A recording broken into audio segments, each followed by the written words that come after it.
Então eles fizeram todo aquele procedimento de tentar dar o choque, voltar e tal, e não voltavam. Ficaram esse período até regressar. Você teve quase morto mesmo ali, né? Exatamente. Posteriormente teve que fazer uns trabalhos de ressonância para ver se o cérebro estava preservado. Roberto, tem um ponto que você menciona que em algum momento durante a cirurgia, quando você estava fora, você se viu ou se projetou num ambiente que é longe do hospital, é outra cidade e é um sítio, né? São Sebastião, no litoral. Então você se viu lá, isso não há dúvida nenhuma. Não dúvida nenhuma. Você reconhecia algum objeto lá que te chamou a atenção? Reconhecia todo o quarto, tá? O quarto que eu estava presente era esse do litoral, um quarto da casa dos meus sogros na praia de Toque-Toque. É um terreno grande, é uma casa antiga que tem uma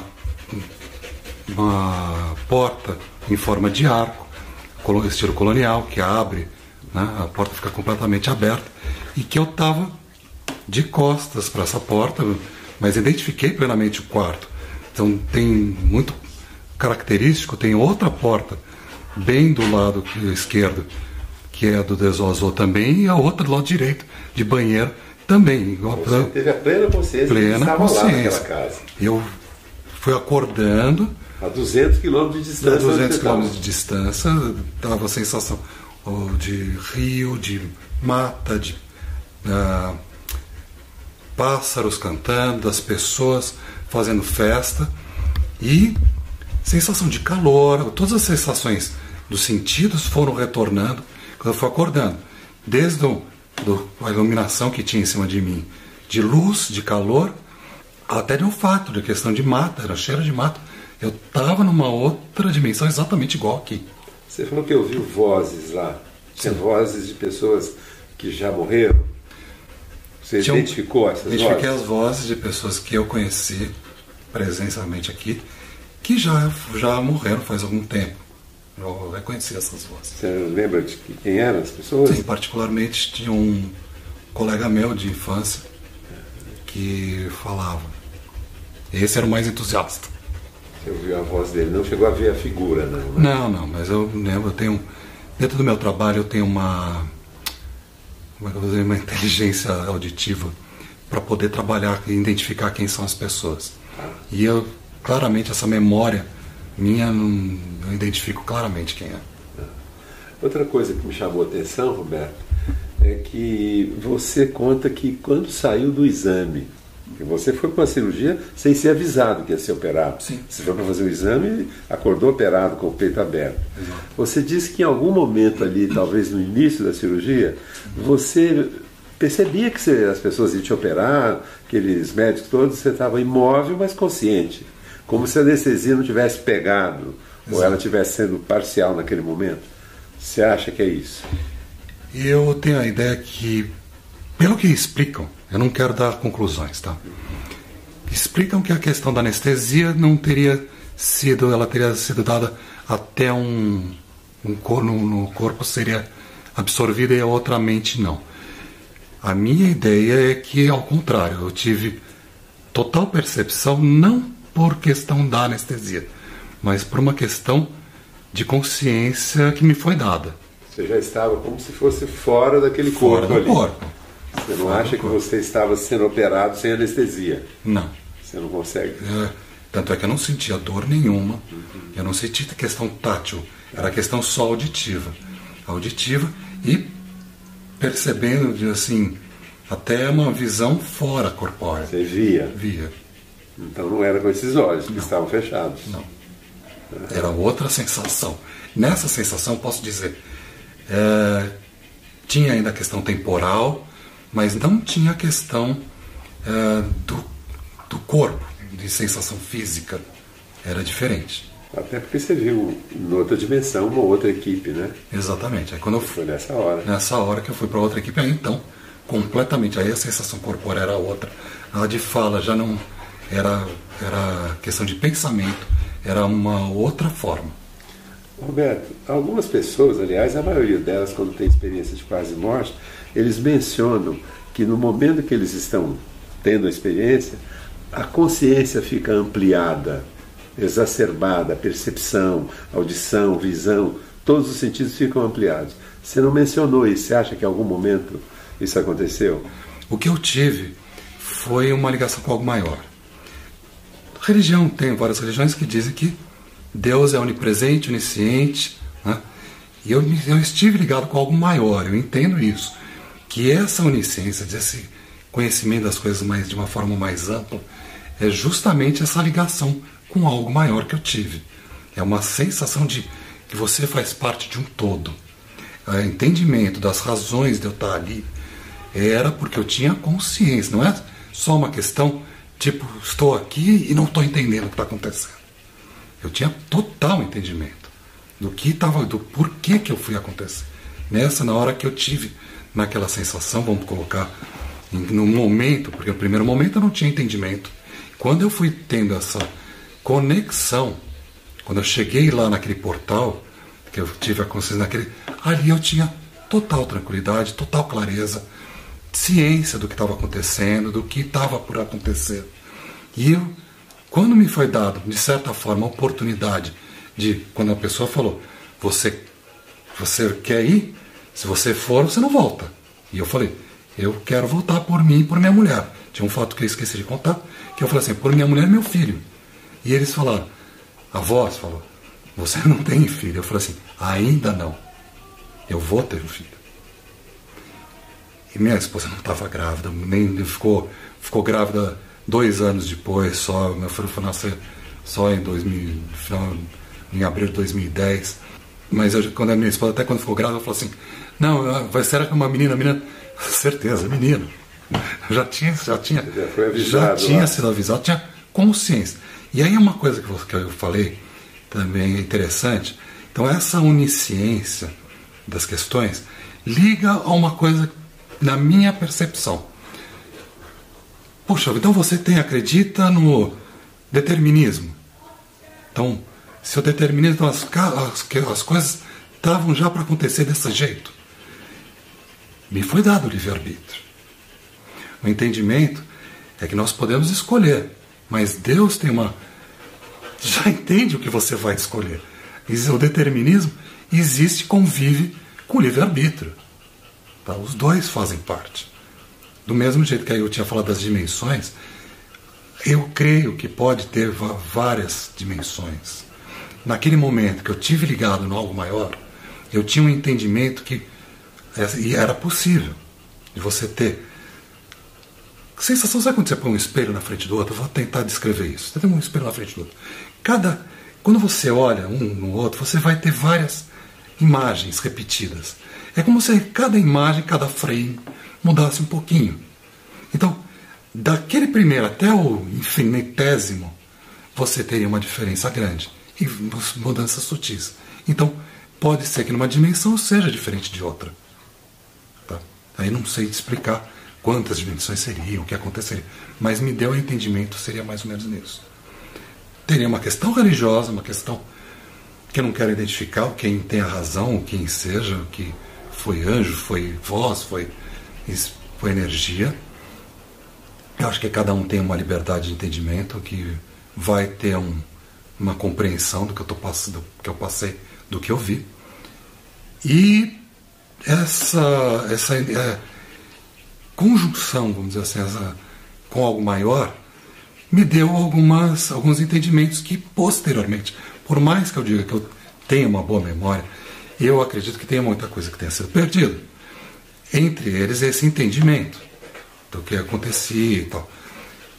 Porque tinha um entendimento. Então, em alguns lances, até durante um período, não vou falar ano, mas assim, alguns meses de seguida, eu tinha premonições quase que diariamente. Depois do evento? Depois do evento. Você não tinha isso antes? Não tinha. Você disse que durante o período que você estava na semi-intensiva ou na intensiva, morreu alguém do lado e você viu saindo um espírito, digamos assim. Eu imagino que seja um espírito. Mas essa morte foi comprovada depois? Isso não foi um sonho seu? Comprovaram que a questão da minha mulher estava lá e eu comentei que a pessoa tinha falecido, tinha morrido. Depois ela confirmou. Confirmou. Quando eu falei com isso já na própria não na UTI, que eu via várias vezes gente entrando do quarto e saindo, entrando no banheiro. E não tinha ninguém entrando, isso era muito forte. E eu falava, gente, eu vejo gente morta o tempo todo. Quer dizer, morta não, desculpa. Eu vejo gente entrando aqui, eu imagino que esteja morto. Assim, ninguém via e falou assim, mas no hospital seria o lugar mais indicado para ver gente morta. É onde morre boa parte das pessoas. Certo. Você, pelo visto, você já antecipou que alguma coisa mudou em você depois dessa experiência, né? Esse instinto, essas capacidade de perceber coisas. Você não tinha isso antes? Não tinha. Eu diria que quando eu tive essa conexão com algo maior, eu voltei bem alterado, de consciência, de não entender se eu estava aqui realmente presente. Tanto é que depois daquela confirmação que depois a minha esposa fez com a mãe dela, que o médico confirmou, né, que eu não voltava, não tinha retornado. Eu até acredito que nesse período de lapso, de reanimação, tenha ocorrido aquela experiência que eu contei de ter ido lá para aquele quarto, de ver aquele portal e tal. Acredito que tenha sido nesse momento, tá? De saída e volta. E quando esse algo maior me trouxe uma bondade, não vou dizer bondade, que eu estou tendencioso. Vamos dizer assim, eu tive ligado com algo muito pleno, muito que fazia sentido. Que quando eu vim para cá, eu tinha muito medo de tudo. Eu tinha medo. A sensação é que eu tinha ficado numa frequência, num padrão mais elevado, e quando eu voltei para essa dimensão seria intermediária. Não seria também naquela dimensão que eu disse que era uma coisa meio escura, tal. A gente estaria num intermediário, em que as dimensões se interfeririam um no outro. Como eu tinha me ligado a alguma coisa muito mais alto, eu estava muito vulnerável aqui.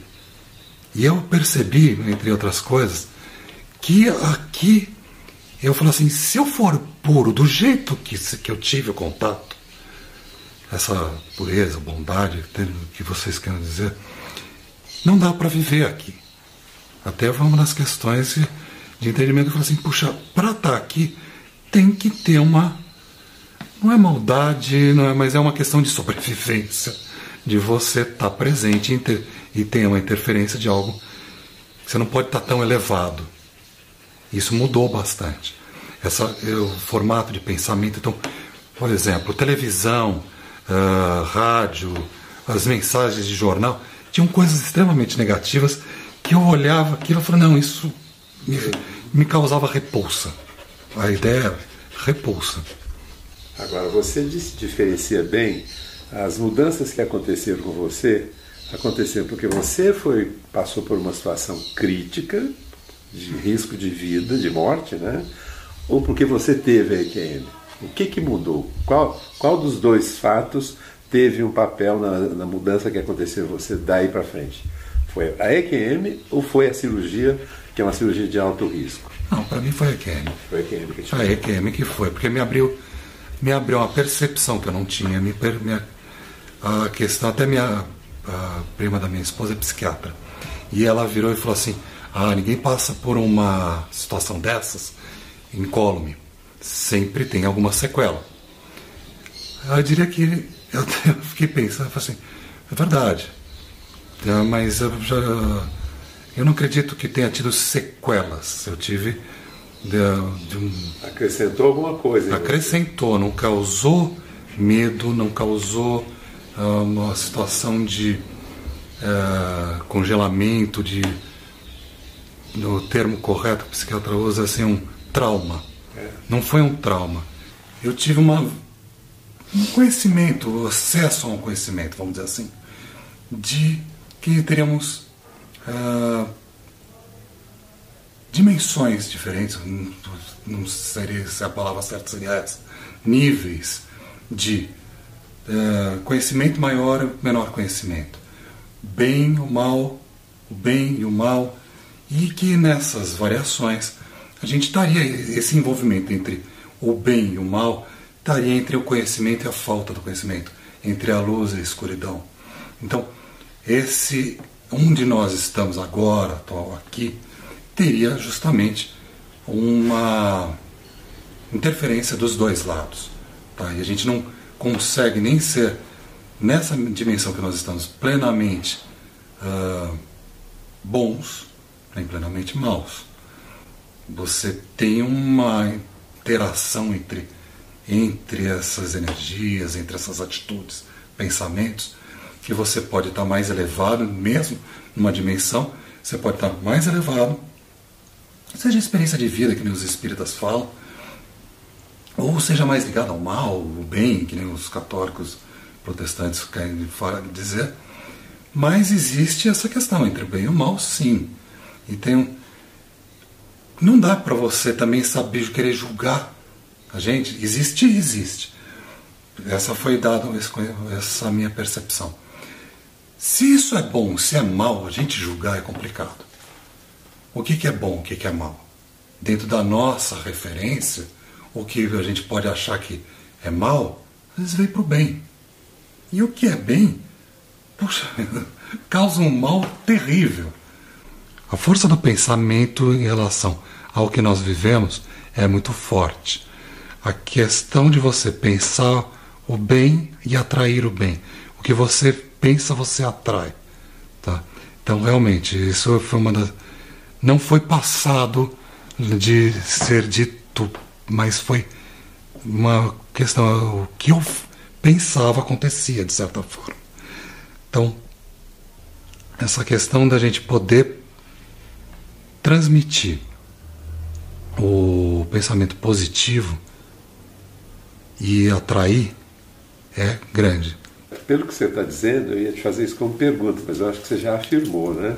A sua experiência deixou você convencido de que alguma coisa sobrevive à própria morte. Sem dúvida. Você não tem dúvida disso? Não tem dúvida. Não. Você tinha essa convicção antes? Não. É agora que você tem. Não. Ficou alguma coisa desse momento que você viveu para agora? Você preserva alguma coisa? Você acha que a mudança, as experiências todas que você vivenciou, você tem uma espécie de comunicação com esse outro lado? Então, Edson, no início ficou muito forte. Como eu relatei aqui, eu falei, eu não passei muito medo no início. Não é que eu tentei, eu fechei a porta conscientemente dessa situação. Porque eu achei que eu estava, primeiro, muito vulnerável, e o que eu vi realmente me causou muita angústia. Como a minha questão é manter a calma, questão de saúde, manter nesse plano físico, manter minha pressão, eu tentei me afastar disso o máximo possível. No primeiro momento, eu conversava, mas as pessoas tendem a julgar muito. Então eu condicionei a deixar essa experiência mais fechada para mim, ok, e fui não estimulando muito o que fosse nesse sentido. Eu acredito, tá, que agora eu estou falando, depois de tanto tempo, conhecendo um pouco o trabalho de vocês, eu achei que eu estava forte, fortalecido. Hoje eu estou pleno, um pouco porque essa porta fechou, porque eu estava com a porta muito vulnerável. E nesse estado que eu tenho, eu acho que eu posso passar essa experiência para as pessoas que estão atrás de conhecimento. Eu não gosto de dar conclusões, eu não gosto de dizer se é uma questão religiosa, se foi uma questão física. Eu trago experiências, o que as pessoas possam, que essas experiências sejam utilizadas para as pessoas no formato que for melhor para elas. Tá? Se é uma questão religiosa, se é uma questão científica. Eu falo brincando que eu trago só um pedaço do esqueleto do dinossauro, o que tem muita coisa a ser completada. Se você gostou, por favor, se inscreva no nosso canal, dê muitos likes, faça comentários, compartilhe com os amigos, toca o sininho que você sempre fica sabendo quando chega vídeo novo. E se você tem alguma dúvida ou passou por uma EQM e gostaria de compartilhar a sua história com o mundo, por favor, nos escreva. O nosso e-mail é afinalquesomosnós@gmail.com.